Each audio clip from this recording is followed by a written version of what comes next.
Well, good evening and welcome to our first ever masterclass for Life Worldwide. It's certainly exciting times for us, and we're just very excited to share Graham and Danette.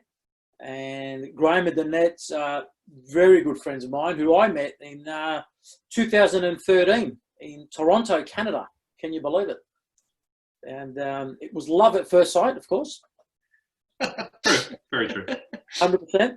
And we hit it off out there at our inaugural. It wasn't the inaugural; it was the second one, I think. T48T. Yeah. It was a Robin Sharma event, and we all got on a plane, and all the lunatics from Australia who believed in it went up to Toronto, Canada, and we met. We spoke. As we always say, lots of people meet, very few connect, and off we went. And since then, we've had a fantastic friendship and relationship, and it's been amazing, and it's unbelievable to see what magical learning's been doing. And in particular, during this coronavirus lockdown, you've been unbelievable because you've been giving so much content out to so many people, and you've assisted so many people. And clients of mine who I've been able to refer to Graham and Danette for Magical have all issued glowing reports. So congratulations on that. And I've always said I would never have anybody on my show with Life Worldwide who I didn't respect and love, and that I didn't believe could, add value to the community. So enough of my rambling. I think we're going to have an incredible night ahead. We've got an hour where the clock is counting. I know we've got the stopwatch lady working behind the scenes. And, I'm just so excited to have you on, and I can't wait for you to share your learnings. I haven't really talked about it because I didn't want to contaminate what you're talking about, and I love the way you present it. So over to you, Graham and Danette. Thank you so much. Thank you for your support. Thank you. Awesome. Thank you, Harry. Appreciate it. Do you want to say a quick hi? Or? No, yes, No? Okay. Sorry, we're sharing a treadmill desk. Just to maintain the height thing. So I'm much shorter than Graham. No, just you are the appropriate height for a treadmill desk. Welcome along. As Harry said, really excited to be here with you tonight, to be sharing some of this content with you. Extremely grateful for you giving up your time to be with us.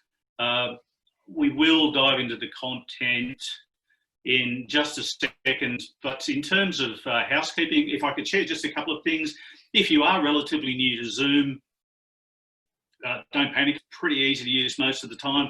One tip I might share with you, if that's okay, is if you hover over, say, Harry's videos frame or our video frame on your screen, you'll get a little 3 dots icon comes up in the top right hand corner of the video. If you tap or click on that and select pin video, regardless of who else joins in terms of video during the session, that video will be pinned on your screen. So you'll always either be able to see Harry or see our video content as we go through. The other thing I did want to say is this is designed to be an interactive session. We don't want to just stand here and talk at you all night long. I am incredibly funny, but I'm not that incredibly funny. We really want to make this worthwhile and valuable, and Carolyn's just scratching, I know he's got on there already. This is the sort of session where you'll get more out of it the more you put into it. So please, the only poor question is the one you don't ask as we're going through. So we love questions. If you have questions as we're going through, we're also more than happy for you to unmute yourself at any point in time and just yell us and say, hey, Graham, can you stop talking because I have a question? Or hey, Danette, whatever it happens to be. If you're not comfortable in unmuting yourself and speaking with us, please feel free to use the chat box and send questions through to us that way. We do have some time set aside at the end of the session for a Q&A. We're going to bring Harry back on, and I expect Harry will jump in from time to time anyway. So again, as much as you can, please engage. The other thing I was going to encourage you to do is, if you're okay with leaving a bit on, please do that, because for us, it's so much better to be able to interact with faces rather than just a little black square with a name on it. Even if the name is something like Secret Awesomeness, which was the name on a lady's laptop the other day when she joined one of my Zoom sessions. I thought that was pretty cool. That's it. So again, thanks for being here. Please engage as much as you can. This is what we're going to cover. We're going to talk about why your thoughts derail under pressure. Danette's going to go through that in just a second. I'm going to jump in and talk a little bit about reframing and how that can benefit us. Then we're going to talk a little about asking great questions and the power of great questions in helping us to shift from where we are to where we might want to go. Then we're going to wrap up with some specific actions that you can take that can help move you and your business forward. And as I said, at the end of that, we will have some time available for Q&A. So I'm going to hand over to the delightful Danette, who is possibly funnier than me, and I'll get out of the way. So welcome everyone, and so lovely to see those on video, and I will encourage you, as Graham did, to put your video on, because it's just really lovely to see faces and to see your interaction. And there'll be times when we might sort of get you to raise your hand or do a party dance, so it's good to see people do that too. How are you going to do the party dance? Always. Awesome. So, love quotes. So we just shared this one with you. I'm going to start by talking about your brain, and it's going to be a very short session, but really we know through disruption that our brain does some really weird things. And if we want to get through the other side and, you know, achieve what we need to achieve, you need to work with your brain. And under pressure, our brain will often derail us. So we're going to have a really short session about your brain, and I'm going to get you to join in. So I'd love everyone if they wouldn't mind turning their video on for a second, because we are going to find out the different areas of the brain, and I'm going to get you to join in with me. So if everyone can put their hand at the back of their neck, just for a second. This is the first part of your brain that is developed in your mother's womb.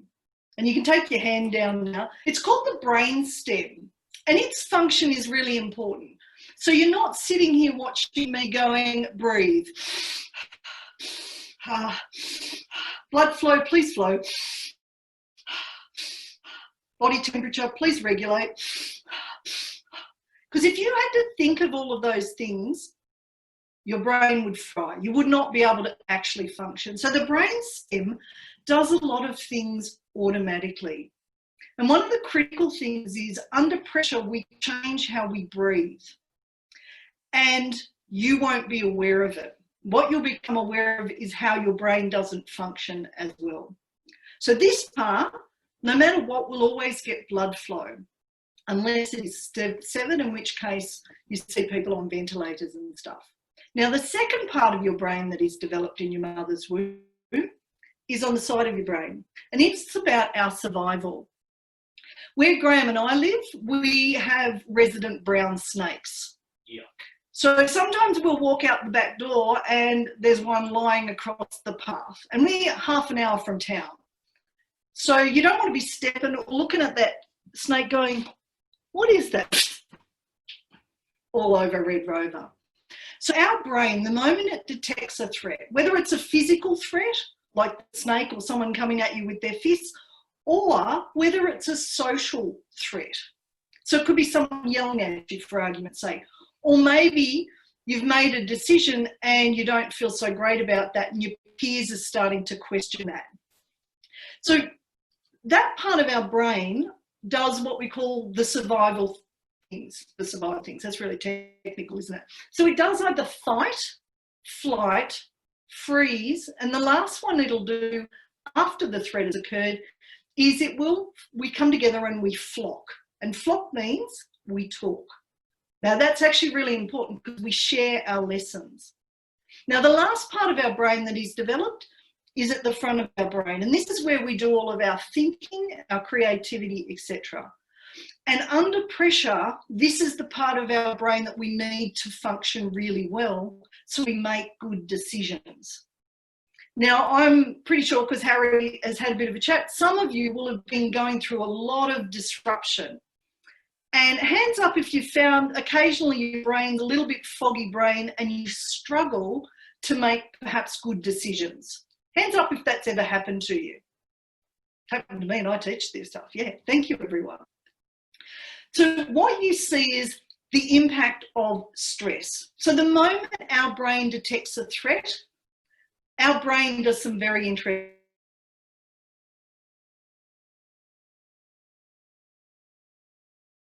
interesting things. So it's 2% of our body's mass. That's measured through blood flow. Now, when everything's nice and calm, blood flows evenly. The moment the threat is detected, the blood flow is stripped away from the thinking part of your brain and given to the survival part of your brain. Because if, say, there was that brown snake in front of me and I'm going, what is it? I could be dead. So brain goes, you don't need to think when there's a threat. What you need to do is get ready either to fight, to flight, or to freeze. And the part that would think about this doesn't get the blood flow. So if you've ever done public speaking, or perhaps you didn't like exams like me, the moment you change your breathing, which we don't do thinking, it happens automatically in this brain stem, we lose blood flow here and we don't think as well. So part of tonight is really helping you to stay calm under pressure so that you access your thinking part of your brain to its maximum capacity. The moment you notice you're starting to not make good decisions or you're feeling a little bit frantic, we know that your blood flow is going to be diverted from the thinking to the survival mechanism. We need to get it back here so we can make great decisions. Really simple thing we can do is check in on our breath. What do you do when you get a bit stressed? Do you breathe nice and calmly? Or do you perhaps hold your breath? Or maybe... Now, will you be aware of it? No, but you will hold your breath, or you will breathe really shallowly. That happens in the automatic part of our brain, the brain stem. You won't be aware till you're not thinking rationally, not thinking clearly. Any questions so far? Just want to check in with everyone. Does that make sense? Give me a thumbs up if that makes a bit of sense. Yep, beautiful. Thank you. I'm loving the people that have got their video on and sharing. It's beautiful. So a couple of things I want to share with you. If you've got family, we also know that in the front of our brain there is this thing called mirror neurons. And this is for family and friends. So your mirror neurons basically are designed to keep you safe. So let's assume I'm the leader of the tribe today, which I'm not. Harry's the leader today, but let's pretend I am. So I walk in and I'm doing this. Would you think everything's okay if I'm smiling, looking nice and relaxed? Yeah? Now, if I walk in like this, your brain and your mirror neurons suddenly go, holy crap, there's something wrong. Because this is our brain's way of keeping us safe. So back in tribal days, the moment the leader of a tribe, as a parent, you are a leader. In your businesses, you're a leader. So if we go in and we're a little bit, all of a sudden, that not only scares our people, sends their blood flow to the threat part, but it is also contagious. Have you ever been with a group where you were feeling pretty good before you walked into the group and then someone went blah, and the next person went blah, and did that verbal diarrhea and you come out going, oh, I feel rubbish. Because our emotions are contagious. So we know that under pressure, the best thing we can do is be relaxed and breathe deeply. Because when we do that, we work with our brain. When we don't do that, we share our fear, our stress with others. One of the things that's happening at the moment is that there's lots of change, lots of disruption. Now, our body is designed to resist change because we like being comfortable. When we're comfortable, our brain doesn't have to use all that 20% energy and work really hard. So we have a saying in our company, which is change equals uncomfortable equals your growth.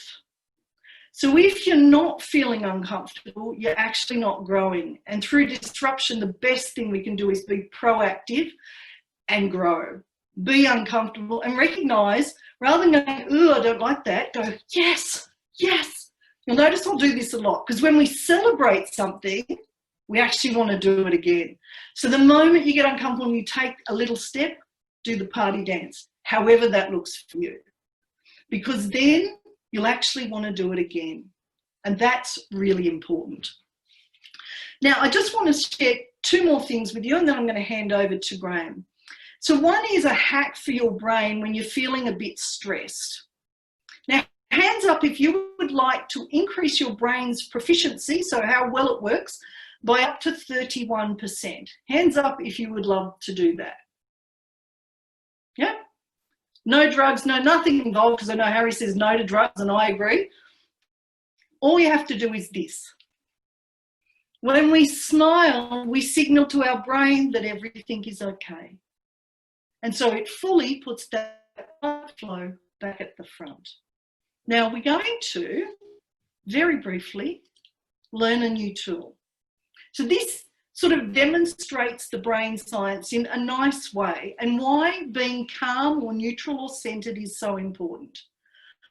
So our emotions swing like a pendulum. Everyone know what a pendulum is? A bit like a necklace swinging back and forth. So when we go high positive, our brain literally gives us a drug high. Have any of you, hands up, ever had buyer's remorse? So you've gone shopping, so excited, wanted to buy that thing, got there, came home, calmed down and went, what the hell was I thinking? I can see a few faces going, oh yes, that might have happened to me. Every day. We had a student recently that actually bought a house and then got home and went, don't want it. Now, was someone going to say something? No, that was just me, Danette, saying buyer's remorse every day, right? So true. So when we are high positive, our brain filters out the bad parts and it gives you the 50. So if you see from the end sign, that's 50% of the world, and it's all the positive things that when we're on that drug high, our brain focuses on.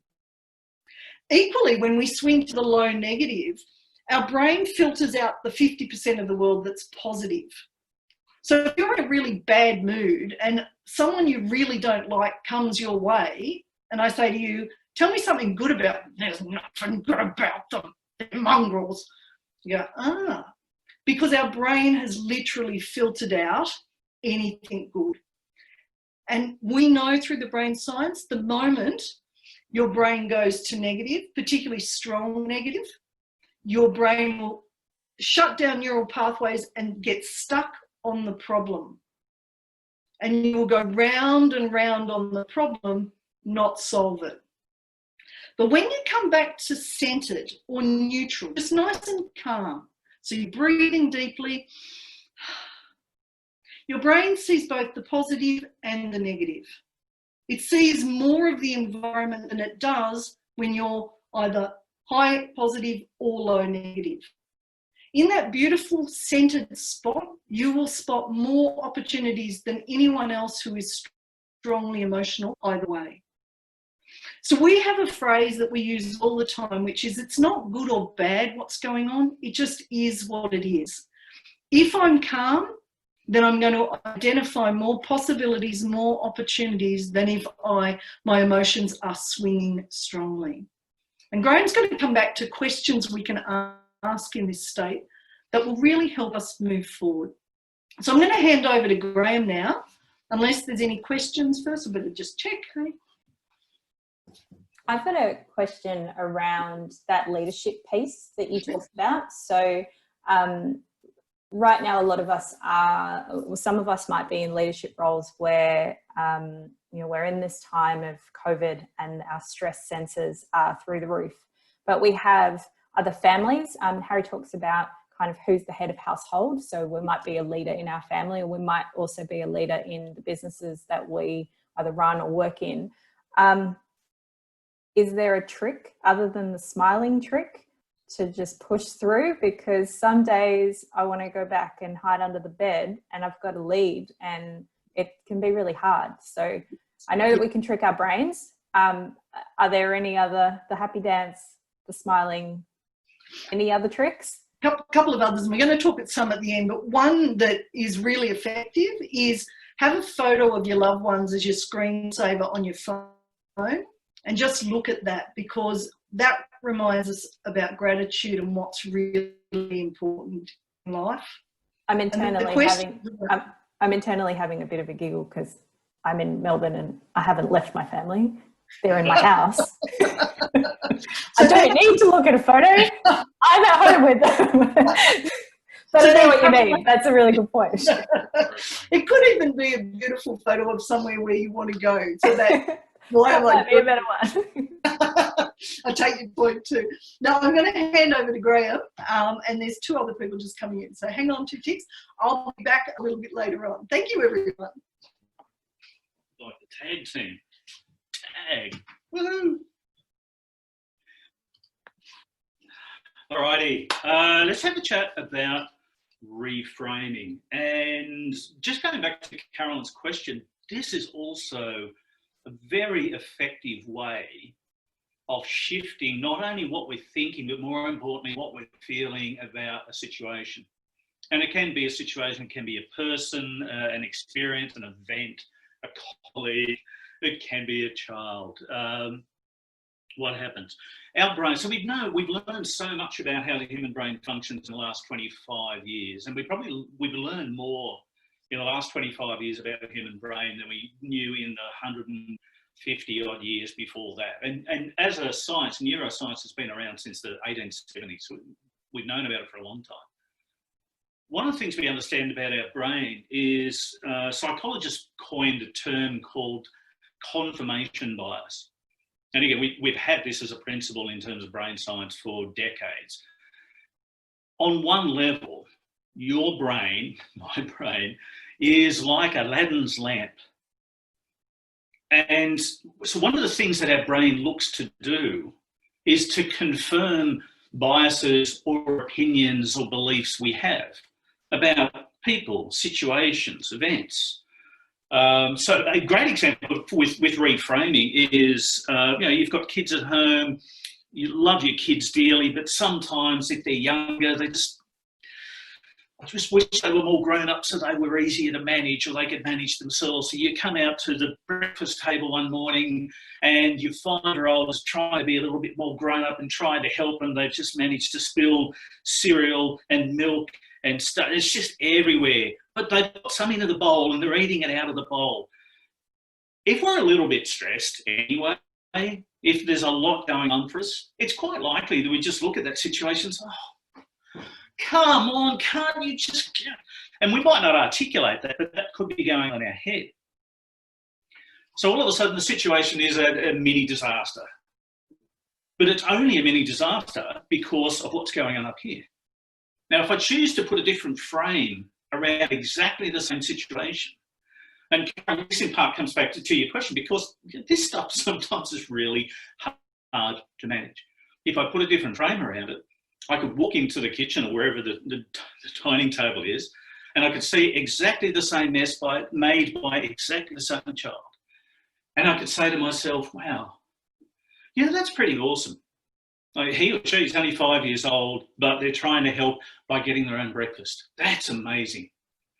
Now, the only difference in the two situations is what I thought. The beautiful thing about us as human beings is we have this higher thinking function where we can become aware of our thinking. And when we pay attention to our thinking, we can then choose to change it.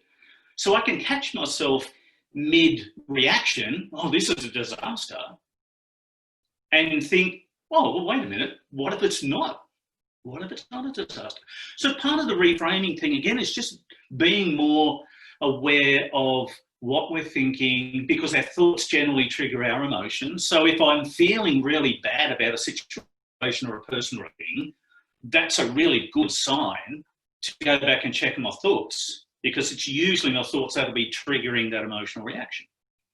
And then I can ask myself the question, are those thoughts and those emotions, are they actually helping me? Are they serving me, supporting me, empowering me, or are they doing exactly the opposite? So what if I put a different frame around this situation? Really quick example. Really quick example. I know Harry and when Harry and Liliana were chatting last week, and the week before, sorry, Lily mentioned perfect events, big book of work around the Grand Prix, and of course, thanks COVID, Grand Prix gets cancelled, a bunch of other events gets cancelled. All of a sudden, Lily's like, "Oh, okay, what next?" So similar situation with our company back in March, because we, at that point, were running a lot of face-to-face courses in Australia, overseas, and in the space of 3 days, every single training program we had scheduled for the rest of the year was cancelled, like everything. So one frame at the end of that week could have been, this is a disaster. What the hell are we going to do? Because we've got staff to pay, we've got, bills, we've got this, we've got that. Where do we go? But because we've experienced something similar in the past, we're a lot better at reframing. So the first thing you did then was say, okay, well, that was unexpected. I wonder what else is possible. Harry mentioned before, one of the things we did as soon as that happened was stop, and Jeanette and I had a conversation over the weekend and said, well, there's currently a lot of other people out there who are hurting a lot worse than us. And we've at least got some experience and training around that. So we spent the next 6 weeks running a bunch of free webinars to help people find a way to deal with it. And all of that was possible only because we reframed what we'd experienced to start with. It's a very, very powerful tool.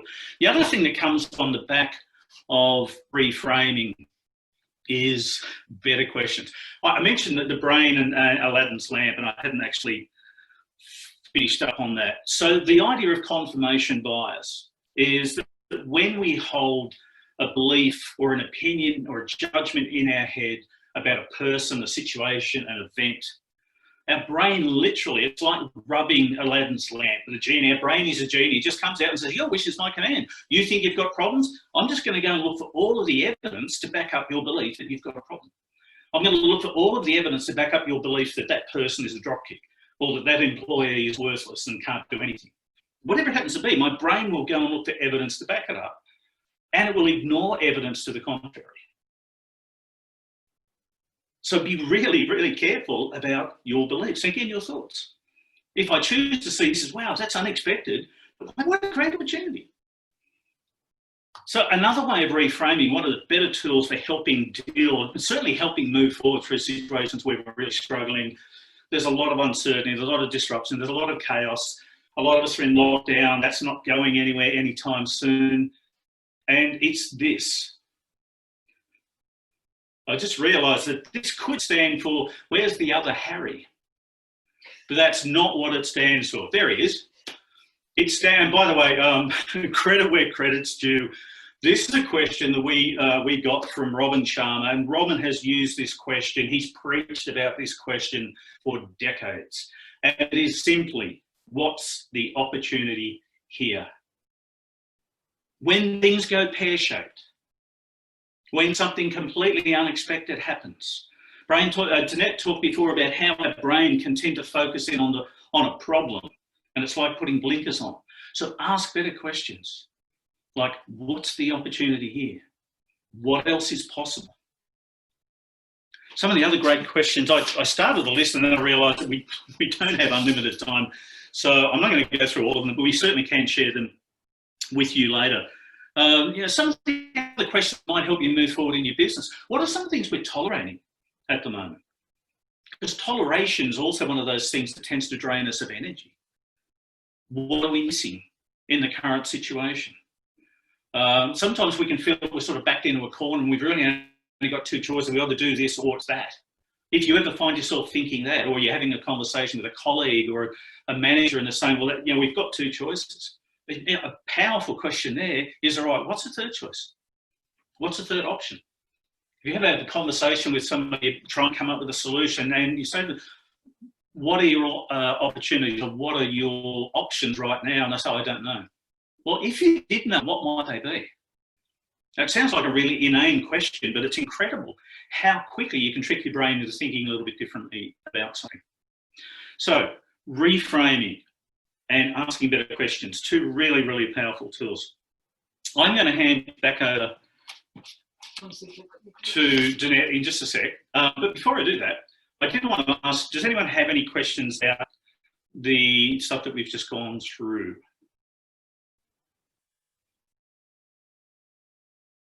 Is that sort of sinking in?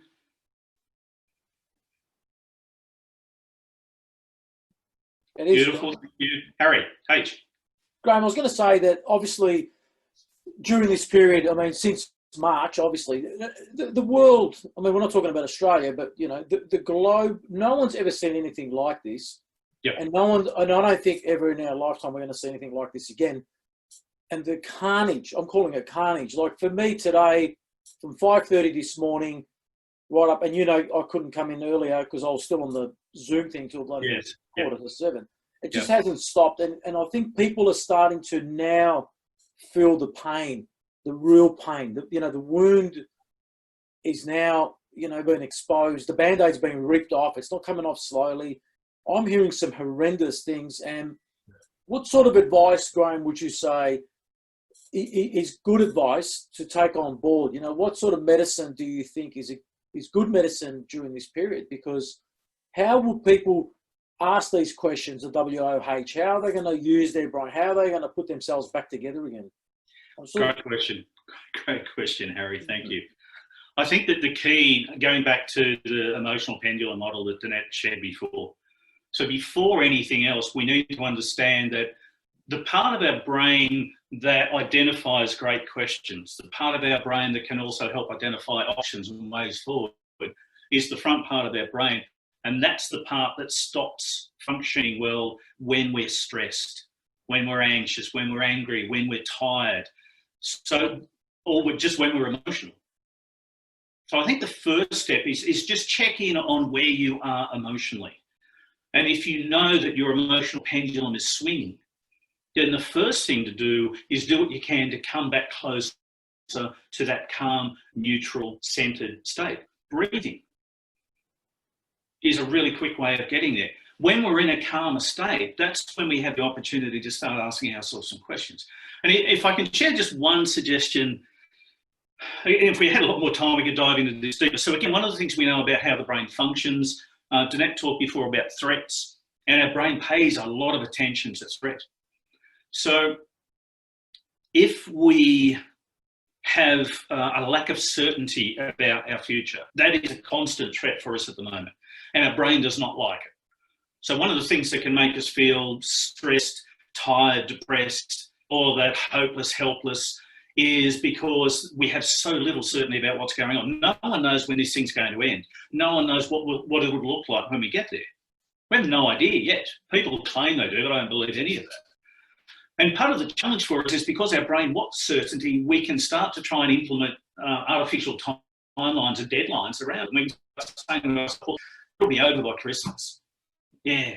And that'll be good because it'll be over by Christmas and we're able to actually, catch up with the family and that'll be awesome. And the problem with doing something like that is it's like a short-term gain but long-term pain.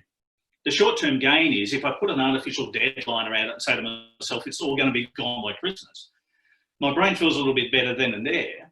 But the challenge then becomes if the deadline that I've artificially created turns up, I feel 50 times worse. So on one level, and one of the phrases, and again, it's not mine, it's a phrase that we've learned, it's a phrase that we've used a lot in the last 10 or 15 years. And the phrase is, it is what it is. So again, just something else to think about is nothing that we experience as human beings is either good or bad until we choose to label it good or bad. It's a little bit like the reframing thing.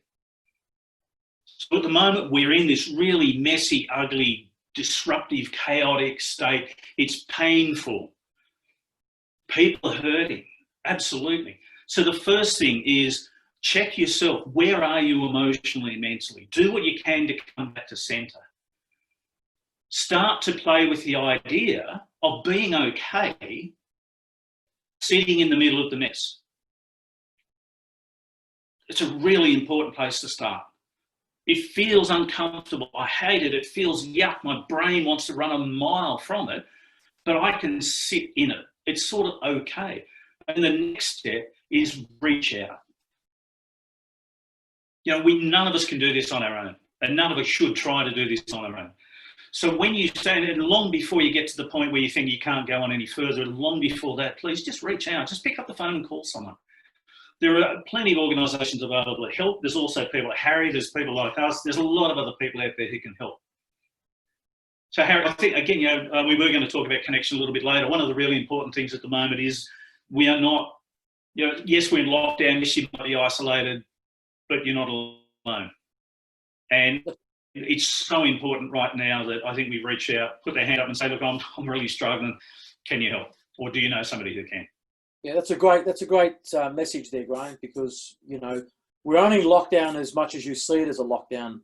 This is, today I was talking to a 90-year-old gentleman who, was part of the war and lots of things. And I mean, an absolute very influential in the accounting space.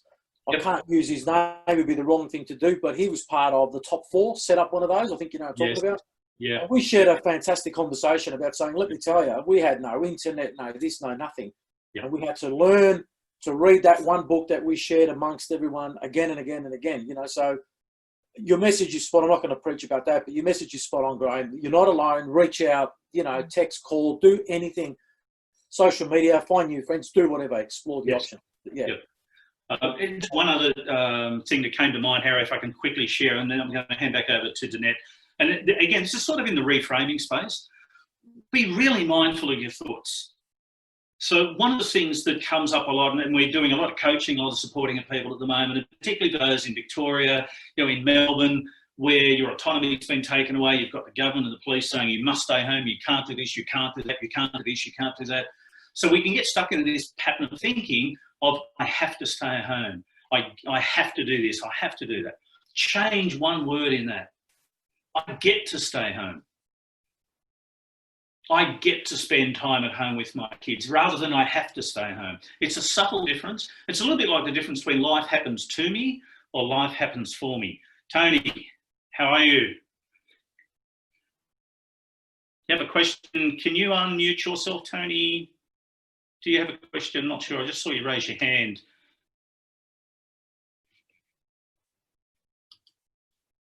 Still on. Tony. Yep, that's good. G'day, Graham. How you going, buddy? Fantastic. Thank you. How are you? Mate, not too bad. Fantastic tonight, actually. A really good presentation. Quick question for you. How would you recommend people deal with the way media is presenting what I would call the massive fear campaign tomorrow? We all know that there's a disease out there. We all know that people are dying, but it just seems to be this alarmism that is just so toxic, so sickening, that it's almost every time you're scared to turn on the radio, you're scared to watch TV. It's almost like, I feel like the death tally at the moment is like watching some sort of new global sport to see who's racking up the most numbers. And it really gets into your subconscious. It does. It's an awesome question. And thank you for that. My suggestion, with great love and respect to everybody on the call, is work really hard to limit your exposure, particularly to mainstream media, and that includes social media. I'm not saying cut it out altogether. Internet and I stopped watching, listening to, reading the news years ago. In fact, Harry was 2013 or 2014. First time we saw Dr. James Rouse talk, and he talked about not having seen the news for 30 odd years. So it was a conscious choice, and I try and limit my exposure to it as much as humanly possible, because it does not benefit me in any way, shape or form. I still find out about all of the things that are going on out in the world because there's always someone who wants to tell me. But if we wanted to get into energy and mindset, and Danette said before, if you want your brain to be more productive, smile, be happy. There's a bunch of neuroscience that proves that when we think more positively, our brain functions better, we're more creative, we're more productive, we communicate better, we listen better. So limit your exposure to news. I'm not saying cut it out altogether, but spending 2 hours, an hour in the morning and an hour at night watching mainstream news is not good for us at all. No, it's not. So, Tony, thank you for the question. I hope that helped. Thank you. Yes. Awesome. Okay, I'm mindful of time, so I'm going to hand back over to the delightful Danette, who is going to lead you through the first couple of things to move us forward. Tag team. Welcome back. I love those questions too. I really like this quote by Viktor Frankl. If you've not heard of him, he was a gentleman who was in prison camps in World War II and really worked out that the one thing we control throughout everything is how we show up, what we think. And so when we are no longer able to change a situation, which for a lot of us, our brains will be saying that at the moment, then we're challenged to change ourselves and how we show up, how we think in this world. Now, we're going to share a couple of really simple things you can do to work with your brain to be more positive, to see more possibility in what's going on at the moment. And while they might seem really simple, they are really effective if we apply them. So the first one is sleep. We now know that the function of sleep is actually a couple of things. Most importantly, when you get into deep sleep, the neurons in your brain shrink to 60% of their size and your brain releases a fluid that flushes out the toxins. So if you wake up in the morning, you're a bit foggy-brained. Someone's on. Someone got a question? No, sorry, I'm just unmuted. Someone needs to mute me. Sorry. Oh, that's all right. I'll do that. Thank you, Tony. Thank you. Oops. What is it doing here? Bloody Tony. Sorry, mate. The boys watching the football in the background. You don't want to hear that. Can't stop talking, the bloody Greeks. Love it. So if you ever wake up a bit foggy-brained, what that is your brain hasn't got enough sleep to release and flush out those toxins that accumulate over the day. Scientists now reckon that as we work on sleep and we all get better sleep, we are going to see an end to a lot of diseases that take people's lives and particularly their minds much earlier than they should. Because one of the things we know is things like Alzheimer's and that relate to not enough sleep because the toxins build up over time. So there's some really simple things you can do. Is an hour before sleep time, get off devices. Because the blue light of a device is like the sun coming up in the morning. Your brain interprets that as daylight and it stops melatonin being released, which is the thing that helps us go to sleep. If you are stuck on a problem, and we all get stuck all the time, don't we? If you ask your brain before you go to sleep, can you please solve this problem? And you just do your sleep protocols, go to sleep. Most likely overnight you come up with a much better answer than if you stayed up late. So the old advice of go to bed and sleep on the problem is actually great advice. You are 3 times more likely to solve a problem if you get a good night's sleep than if you just stay up late and try and ruminate and go over and over a problem. Hey, Danette. Yeah, Harry? What if the problem's keeping you up? Because one of my favourite saying is what's keeping you up at night, right? So before you go to bed, here's a really good thing. You write down all of those things that are keeping you up at night. Yep. End up with 3 things you're grateful for, close the book, and then go to sleep. Because the other function of sleep, and this is also why if you're tired, having naps or having breaks is really important. We used to think the hard work was done when we were working. All of the hard, heavy lifting happens when we sleep, when we rest, and when we take breaks. Because when we do that, it actually files and cross-pollinates information we've taken in. So if you write down your problems and you write down your 3 grateful, because that puts the good chemicals into your bloodstream, then your brain will work on those problems overnight without you having to lose sleep.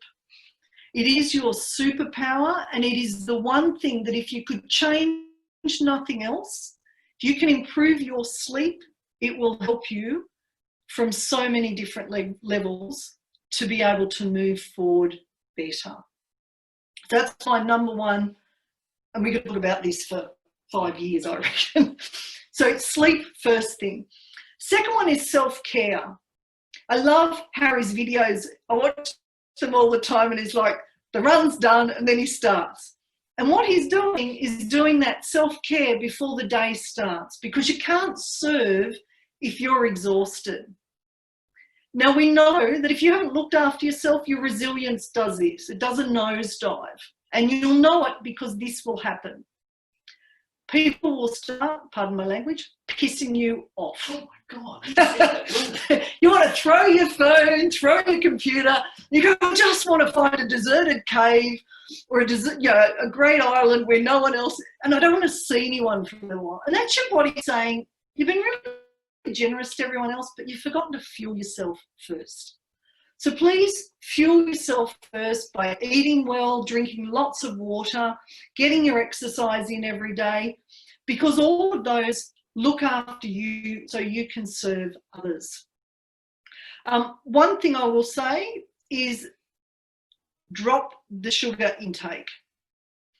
We know that the countries with the highest sugar consumption, and this is refined sugar, have the highest depression rates. The moment we have refined sugar, our blood flow is diverted to the fight or flight part of our brain, and we stay there longer with sugar.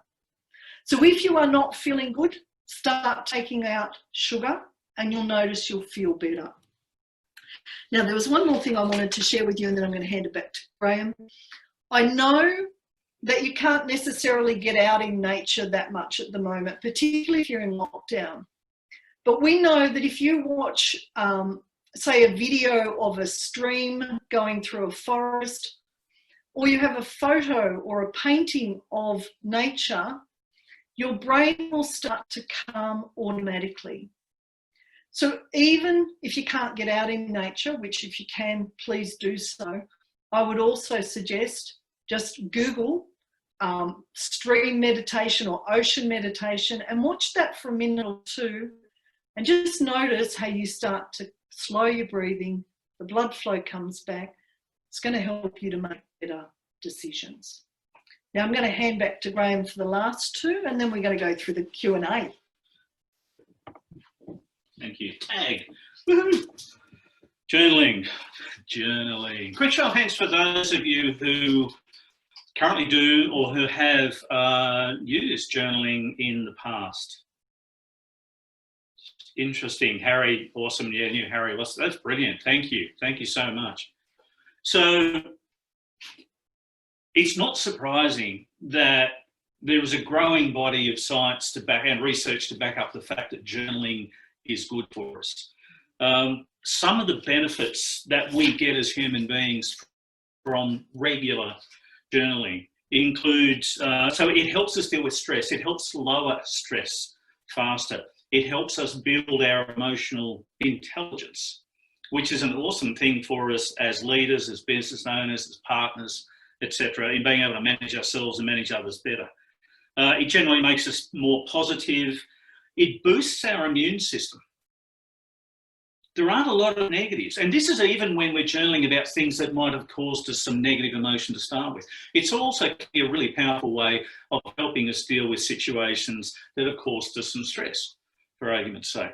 For me, there's no real rule around journaling, no real structure other than try and do it as often as you can. Harry, morning routine or evening routine for you? I think from memory, last time we were talking about this, you said it was an evening thing? Correct. Evening thing. Before bed. Awesome. Thank you. It really doesn't matter whether you do it morning, whether you do it evening, as long as you do it consistently. And the only rule I would put around it is just try, and if you've never done it and you think it sounds a bit weird, and I'm not a writer, you don't need to be. The only thing I would do is just ask that you commit 10 minutes as a minimum. Look at those, Graham. Sorry? Yeah, thank you. That's just the start, anyway. Yeah. It's, look, I've been doing it for 7 or 8 years. I don't journal religiously every single day, but I do notice when I don't journal, I do miss it. And I've found it incredibly helpful. So journaling is one.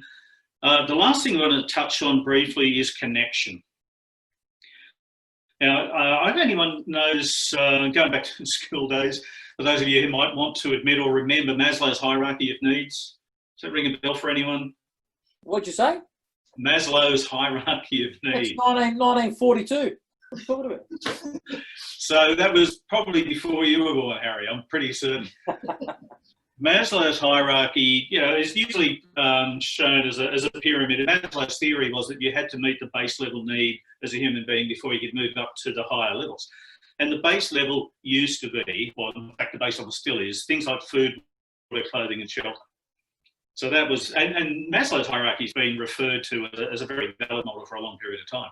But again, there's been some more recent research, awesome book called Social, written by Matthew Lieberman, thanks, Dale, that suggests that underlying the need for food, water, clothing and shelter is the need for connection.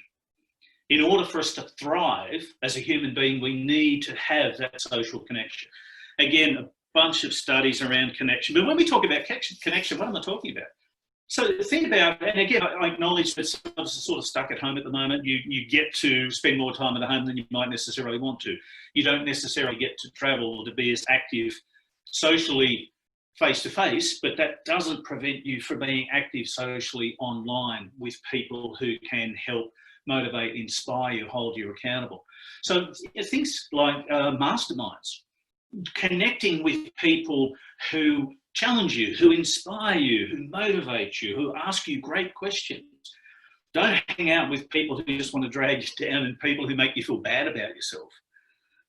Connection is massively important. Another great question, who's in your tribe? Who do you surround yourself with? Are they people that are uplifting you, or are they people that are dragging you down?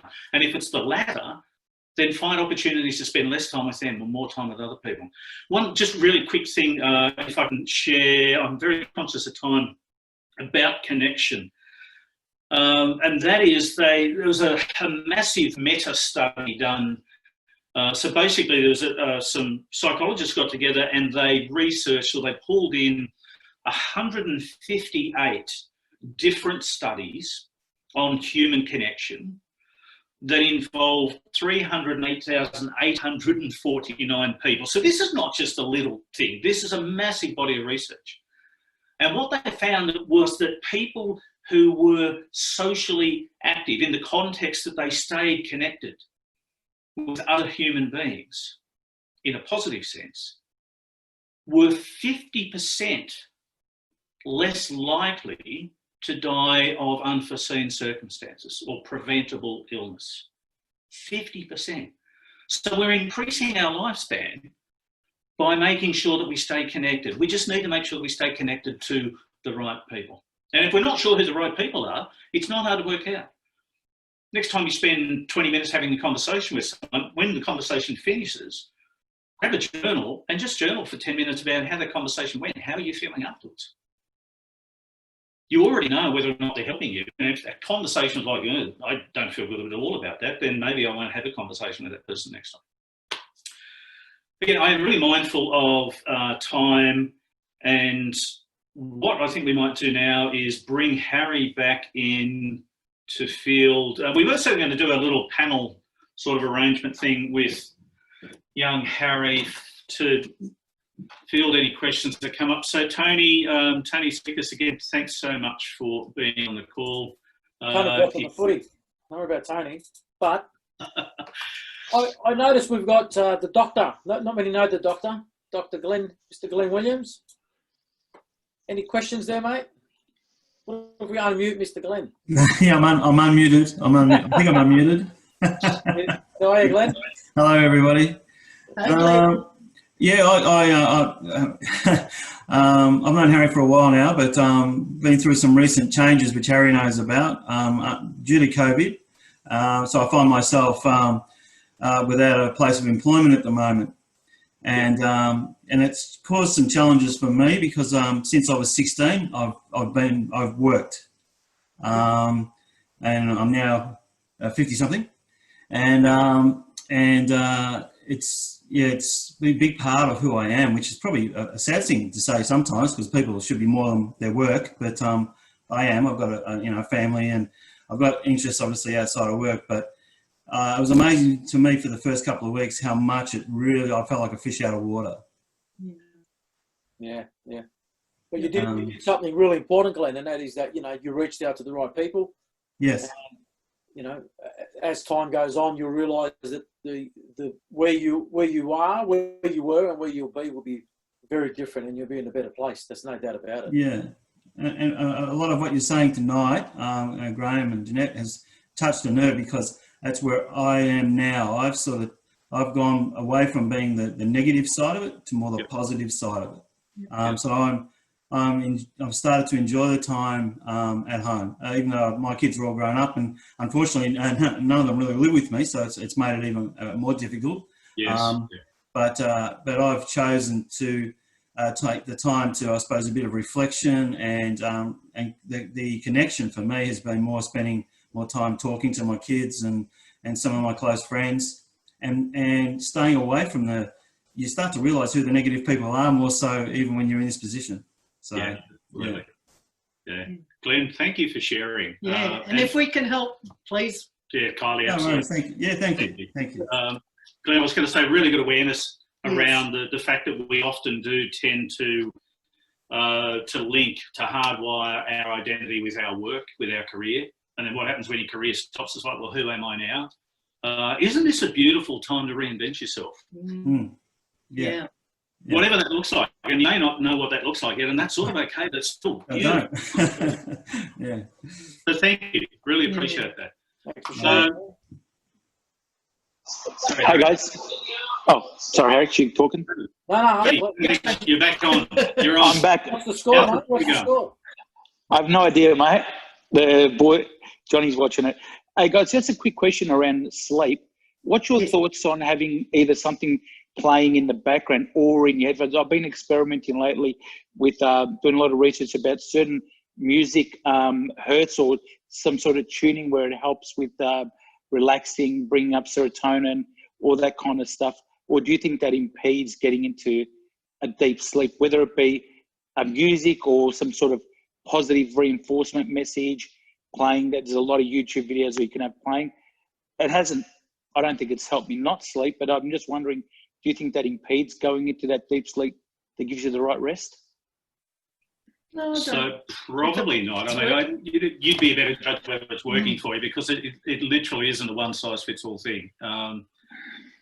Yeah, for me, I'd probably be a little more, the serotonin thing can help because it does help make us feel a little better, but I'd probably be more interested in whether it's impacting your melatonin levels, melatonin production, because melatonin is the naturally occurring substance that our body produces more of when it's time to go to sleep. It's one of the reasons why the blue backlight on most screens is really bad, because it shuts down the pineal gland, it fires up the pineal gland, which shuts down melatonin production.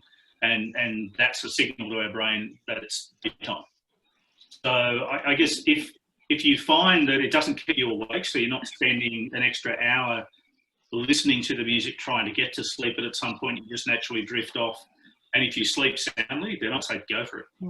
No, it's just a particular hertz that apparently helps you get into that really deep sleep, and it's very boring, very monotone. But I'm just wondering, after you fall, it's after you've fallen asleep, whether it, I don't know what it does to the brain or what it's putting into the subconscious, whether that works. Some people think that having something playing in the background where it's a positive message seeps into your subconscious. The subliminal. Yeah. And again, I think there's some good science behind that. There's some binaural sounds.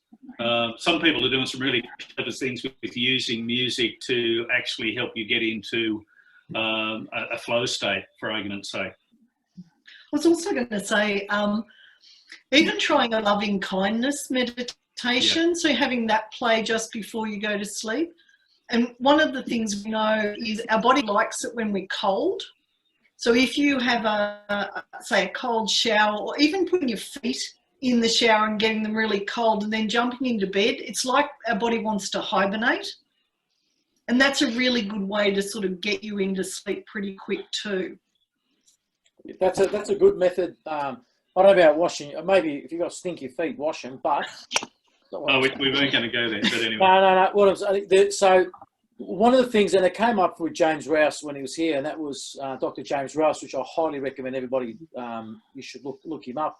And that's, before you go to sleep, Tony, chamomile, lavender, spray the room, spray your pillow, you know, and have a cold room so that you are not in a thing. And of course, if you're journaling your goals and all that, it also can have an adverse effect where you are so excited, so pumped that you actually can't go to bed because you want tomorrow to be here now because you know you want to hit the ground running. It's like having a football match or a soccer game, I don't know, whatever. Something's big happening the next day. And if you can't control the emotions, you can't sleep. And so you just got to simply, as we say, wind down, get it all out of the way an hour prior, and then prepare yourself for battle to go to bed and do the right thing. But what's very important that I've learned, and I do this now, is create the habit of going to bed at the exact same time. Try to get into that habit because your body's telling you it's sleep time. It's not playtime. Well, it depends who you're sleeping with. I'm just saying. Very important. It's all about life. We're all, you know. But, also, there we've got Alex. How are you, buddy? Can we unmute Alex? Yep, we're going to. Hey, Harry. Alex, good to see you, buddy. How's it all going? Good, mate. Yourself? Good, mate. Good. Fantastic. Keeping busy? Always busy, mate. Always busy. Always finding something on the side to do during these times. Yeah. Good on you, mate. And it's going well for you. Thank you. Oh, good on you. Issy, how are you, mate? Sitting there, you look like... Have we got him? Are you unmuted? Is that it? Young Guns. All right, brother. How's everyone? Magnificent, mate. How's it all going, Issy? You well? Yeah, very well. The family's good. That's it. It's good to be home. Good to be home. It's a good answer. It's a good answer. How are you finding it, mate? I mean, you're talking to some young guns. You're talking to a fair few people. Yeah. Look, obviously with this lockdown, when it first happened back in, was it March? Yes. Just had that Stockdale paradox mindset. It's going to be here for the next 24 months. Yep. And, you know, it'll be disruptive. And that's it. So very ready for it and just trying to help people through it. That's all. Yeah. Create that mindset around it. Yes. Yes. Beautiful. Beautiful. Thanks for your contribution too, mate. All good, man. Yeah. Yeah. And I've noticed we've got, and we don't have him on camera, Mick Milcotti up there in Mildura. How are you, Mick? Can we unmute Mick? Michael? Working on it. You with us, Mick? I think he's still muted. Yeah, it's not. Not allowing? No, No, we need it's to get okay. him to. I think we need to get him to unmute. All right. It's okay. Well, you know what? It's growing the net. I know the stuff you're sharing is so valuable and you can't do it all in an hour because there's so much more to do in the deep dive and getting everybody to understand it because there's so much methods and processes and ways you can look at things differently, you know, talking about sleep, whether you have a chamomile, some people might have a shot of whiskey, you know, who knows, right? And a lot of the old wogs, we know that it's a different ballgame, right? But, you know, one thing that you did say earlier, and that's about how, you know, it's squishy, messy, you're sort of saying, Graham, you used this analogy. And one thing that we learned in 2013 was scary, messy, beautiful. And we were lucky enough to be taught that by Robin. And that really resonated with me. And I think it's appropriate to share that tonight because there's many times in our life that we're going to embark on something new or something old. It doesn't matter what it is, or you run into a problem, whatever it may be. It's scary at the start, it's messy in the middle, but it's beautiful in the end. And if you put that process in place, it makes you really work your way out of the problem. So, you know, by having you guys on tonight and sharing the brain, the way you move forward, it's fantastic, you know, and thank you for everybody taking the time to participate. And we're going to, obviously, it's been recorded, so we're going to share this. There's many more to come. Caroline, you're sitting there with the glasses. Anything you want to add there, madam? No, you're right on time, Harry. I know, I'm worried. You're giving me that look. It's like, it's fine. I said you could go over time today. It was like Donald Trump. See how he got moved off the podium. That's my CI, you know. If we were in the same room, that's what I would be doing. I'd be handing you pieces of paper, going, "Stop talking." Correct. But we've got amazing things happening. We've got our Life Worldwide next week. We're talking about next Wednesday launching our Raw and Real business program, which is really going to be designed around business.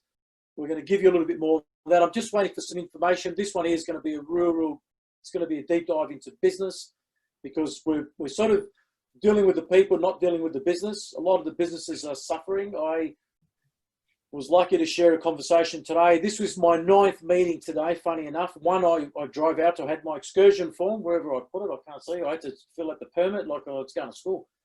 But I can tell you, without alarming people, I can tell you there's a lot of hurt out there, and there's going to be a lot of carnage. And, you know, I was, as I said, lucky enough to be talking to a very serious, now he's an investment banker, but sharp tool.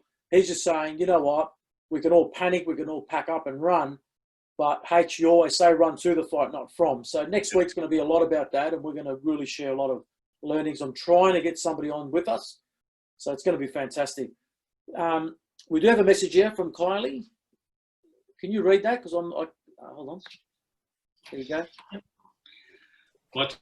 What's the strategy for continuing your positive thoughts in a business environment when people are trying to pull you down?